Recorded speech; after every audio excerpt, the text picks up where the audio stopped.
মৃত্যুর কথা কে স্মরণ করে এখন? মানুষ তো চলাফেরা করে এমন ভাবে যে কোনোদিন মরবেই না। কে স্মরণ করে?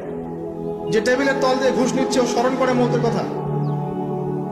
যে মেয়েটা বোরখা পরে যে ডেটিং করে বেড়াচ্ছে, জেনা করে বেড়াচ্ছে, ও কি মৃত্যুর কথা স্মরণ করে? যে ছেলেটা এখনকার যুব সমাজের বেশিরভাগই মাদকের সাথে সম্পৃক্ত, গার্লফ্রেন্ড বয়ফ্রেন্ড অ্যাফেয়ার্সে আছে, হ্যাঁ, টিকটক প্রজন্ম, আড্ডাবাজি করে সময় কাটায়, গুন্ডামি করে, মাস্তানি করে, এর মৌতের কোনো ফিকির আছে? মৃত্যুর কথা কে স্মরণ করে এখন? মানুষ তো চলাফেরা করে এমন ভাবে যে কোনোদিন মরবেই না। কে স্মরণ করে?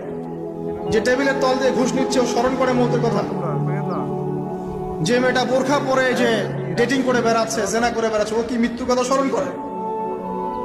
যে ছেলেটা এখনকার যুব সমাজের বেশিরভাগই মাদকের সাথে সম্পৃক্ত, গার্লফ্রেন্ড বয়ফ্রেন্ড অ্যাফেয়ার্সে আছে,